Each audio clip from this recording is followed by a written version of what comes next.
कृष्ण ने भगवद गीता में मन को काबू करने के लिए कई महत्वपूर्ण उपदेश दिए हैं। उनका कहना है कि मन का स्वभाव चंचल और विक्षिप्त होता है, लेकिन सही मार्गदर्शन और साधना के माध्यम से इसे नियंत्रित किया जा सकता है।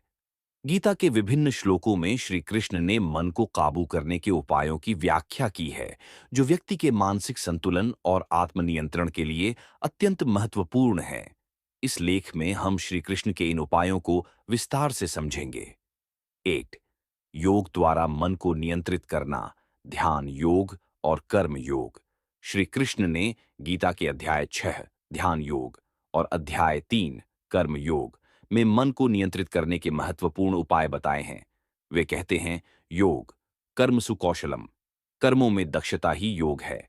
यानी अगर हम अपनी दिनचर्या में योग को शामिल करें और अपने कर्मों को सही तरीके से समर्पण भाव से करें, तो हम अपने मन को नियंत्रित कर सकते हैं। कर्म योग। कर्म योग का अर्थ है बिना किसी फल की अपेक्षा के कर्म करना। जब हम अपने कार्यों को केवल कर्तव्य समझकर करते हैं और भगवान को समर्पित कर देते हैं, तो हमारा मन उनके कार्यों में लग जाता है और हमें आत्मसंयम मिलता है। ध्यान योग। ध्यान और साधना के माध्यम से मन को नियंत्रित किया जा सकता है। श्री कृष्ण ने गीता के 6ठे अध्याय में कहा है कि जो व्यक्ति निरंतर ध्यान करता है, उसका मन शांत और स्थिर होता है। ध्यान में मन की चंचलता कम होती है और हम आत्मा के वास्तविक स्वरूप को पहचान सकते हैं। 2 विराग और आसक्ति का त्याग, विराग और वासना पर नियंत्रण।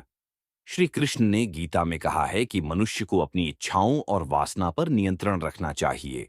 इंद्रियाणि पराण्याहुरिंद्रियेभ्यः परम मन, मन सस्तु परा बुद्धिर्यो बुद्ध्या परंतप।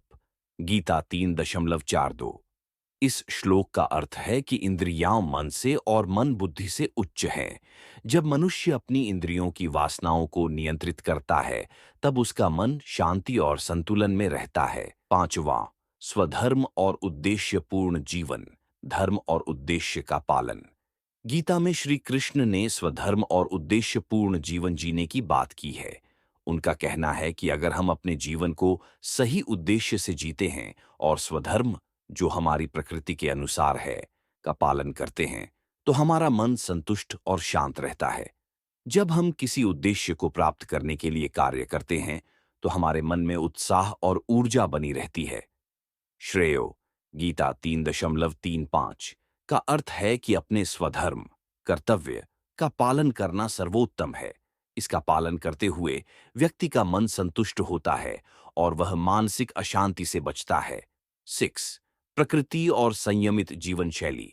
श्री कृष्ण ने गीता में कहा है कि व्यक्ति को प्रकृति के नियमों के अनुरूप चलना चाहिए। ये सुझाव देता है कि हम अपनी जीवन शैली को संयमित और प्राकृतिक बनाएं।